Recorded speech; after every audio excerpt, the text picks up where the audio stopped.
खुदाम यसुम मसीह जिसका फरमाना है कि मैं तुम्हें वो इत्मीनान देता हूं जो दुनिया नहीं दे सकती है, उसी के नाम में आपकी सलामती हो।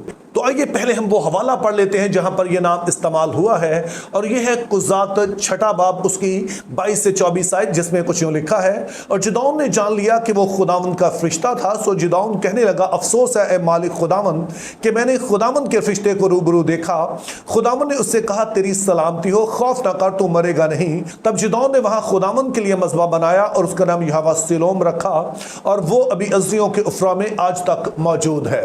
अब जैसा कि मैं हमेशा इस बात पर जोर देता हूं कि कोई भी आयत, कोई भी हवाला बेहतर तौर पर उस वक्त समझते हैं जब उसके सियाक़ व सबाक़ में समझे, यानी कि जहां पर ये आयत लिखी हैं वहां पर क्या हालात चल रहे थे। तो हम भी इस हवाले के दो कॉन्टेक्स्ट, दो सियाक़ व सबाक़ देखेंगे।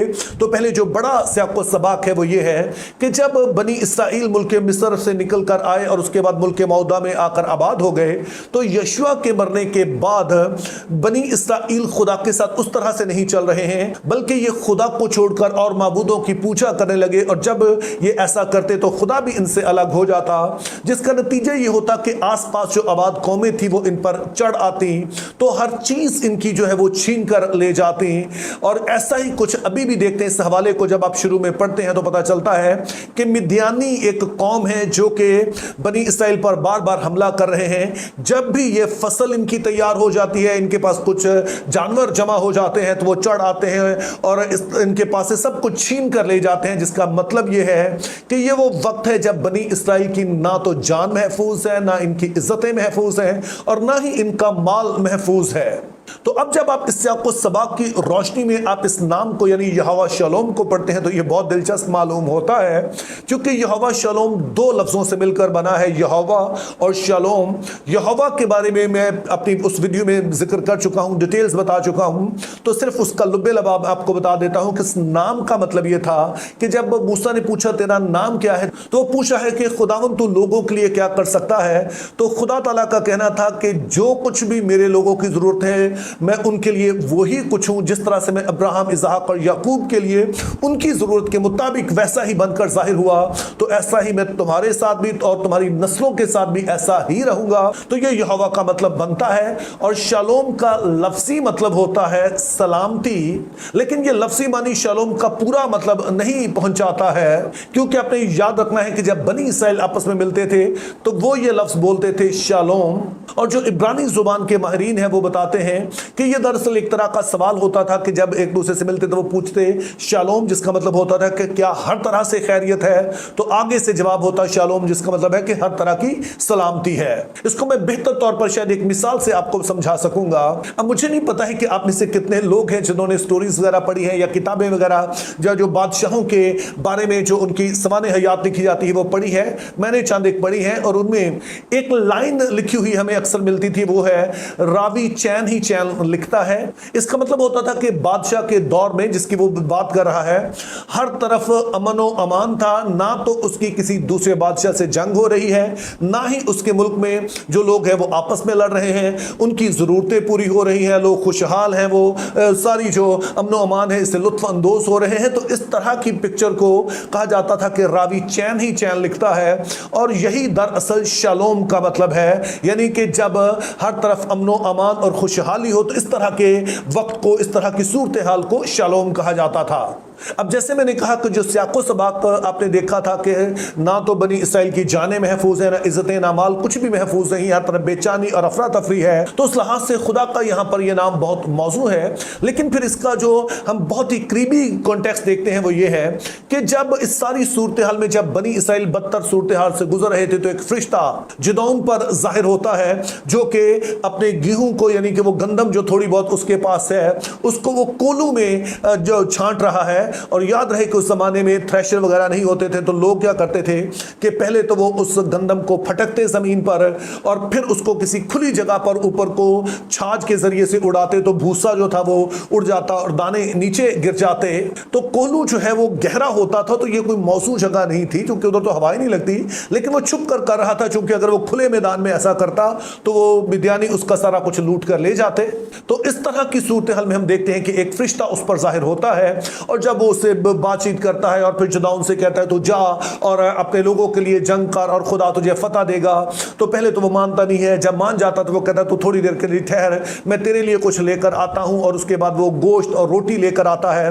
तो जब वो उस फरिश्ते के सामने, जिसका उसे पता नहीं है कि ये फरिश्ता है, उसके सामने रखता है तो वो उसे कहता है तू पहाड़ पर इसको उंडेल दे। और जब जिदौन ऐसा करता है तो फरिश्ता उसे अपनी लाठी से छूता है तो वो जो खाना है वो भस्म हो जाता है।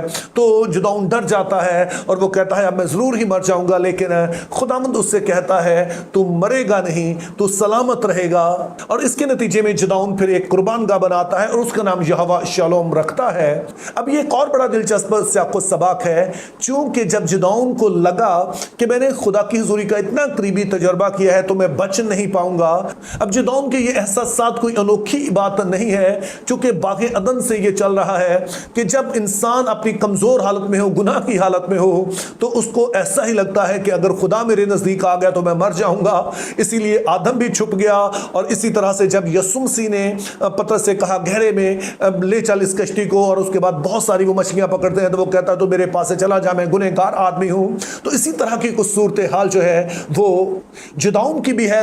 लेकिन खुदा ताला कहते हैं कि मेरी हजूरी का मतलब किसी की हलाकत नहीं है, बल्कि मैं तुझे जिंदगी देने आया हूं, सलामती देने आया हूं। अब इस सारे वाक़े के बाद हम देखते हैं कि जिदौन जाता है, वो जंग करता है और खुदा ताला उन्हें आसपास की जो दुश्मन कौमें हैं उनसे रिहाई देते हैं और मुल्क में अमनो अमान हो जाता है। या जो कहावत कही जाती है कि उसके बाद रावी चैन ही चैन लिखता है। अब मेरे अजीजों, इस सारे सियाको सबक की रोशनी में जब हम इस नाम को यहोवा शालोम को देखते हैं तो मैं समझता हूं ये बहुत ही ईमान अफरोज है, चूंकि हम सभी अपनी जिंदगी में मुख्तलिफ तरह के मराहिल से गुजरते हैं। लेकिन एक बात जो मैंने आम मसीहों में देखी है कि वो पिसते रहते हैं, बदतरीन हालात से गुजरते रहते हैं, लेकिन वो खुदा के साथ अपना रिश्ता मजबूत नहीं करते हैं। शायद वो कई दफा ये महसूस करते हैं कि हम इस काबिल नहीं हैं कि खुदा के पास आ सकें, या फिर ये हो सकता है कि वो अपने ही जोर पर भरोसा करना चाहते हैं, या फिर उनका ईमान नहीं होता है कि खुदा उनके लिए ये सब कुछ करेगा। लेकिन मैं आपको अपनी शख्सी जिंदगी से बता सकता हूं, ये मैं अपनी गवाही आपको बता रहा हूं कि मैंने पहले भी बात वीडियोस में बताया कि मेरा अपना जो फैमिली बैकग्राउंड है वो बहुत ही कमजोर था, मुआशी तौर पर हम कमजोर थे। और दरअसल जब मैं मसीह में आया तो ये वो वक्त था कि जब हमारे घर में बीमारी ने डेरे डाल रखे थे। मेरी वालदा इंतहाई बीमार थी और लगता था कि शायद वो बच ही नहीं पाएंगी। और चूंकि मेरे वालिद जो थे वो एक किसान थे, थोड़ी सी जमीन हमारे पास थी, तो उसी से घर की जरूरत पूरी होती थी। और बीमारी अगर घर में हो तो जाहिर है कि आपके पास जितने भी वसाइल हो वो भी कम पड़ जाते हैं, तो हमारे पास तो ज्यादा थे ही नहीं। तो बदतरीन सूरत हाल थी। अगरचे उस वक्त मैं नर्सिंग में था, लेकिन किसी बात में कुछ पूरी नहीं पड़ रही थी। और इसी दौरान खुदा के साथ मेरा रिश्ता जुड़ा और मैंने देखा कि जब वो मेरी जिंदगी में आ गया तो पहली चीज जो हुई वो ये थी कि मेरे अंदर से एक आवाज आना शुरू हो गई कि सब कुछ ठीक हो जाएगा। सो इसको मैं कहता हूं peace of mind, peace of heart मुझे मिल गया और दिल में कहीं पर ये यकीन आ गया कि खुदा कुछ बड़ा करने जा रहा है। एकदम से तो ये नहीं हुआ, रातों रात तो नहीं हुआ, लेकिन हर गुजरता दिन पहले दिन से बेहतर था। लेकिन अब वो वक्त आ गया है कि जब खुदा मुझे इस्तेमाल करता है कि मैं दूसरों के लिए तसल्ली का बायस बन सकूं। तो आप जो इस वीडियो को देख रहे हैं, अगर आप भी इसी तरह की सूरत हाल का शिकार है, जब जिंदगी में हर तरफ अफरा तफरी है, कुछ भी सामने नजर नहीं आता है, आपको मालूम नहीं आपने किधर जाना है, तो फिर यहोवा शालोम आपके लिए सब कुछ करने के लिए कादिर है। वो है जिसका फरमाना है कि मैं तुम्हें वो इत्मीनान देता हूं जो दुनिया नहीं दे सकती है।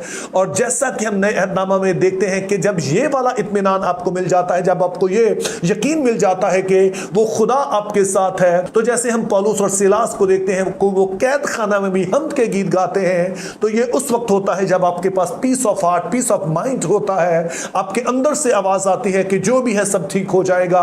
तो अगर आप भी ऐसा इत्मीनान पाना चाहते हैं तो अपना रिश्ता अपने खुदा के साथ जोड़िए, उसके साथ चलिए। और अगर आप चल रहे हैं तो आप इस बात का ईमान रखिए, पूरा यकीन रखिए, अपना दिल उसके सामने उंडेलिए और आप भी इत्मीनान से भर जाएंगे और आपके अंदर से आवाज आएगी कि सब कुछ ठीक हो जाएगा।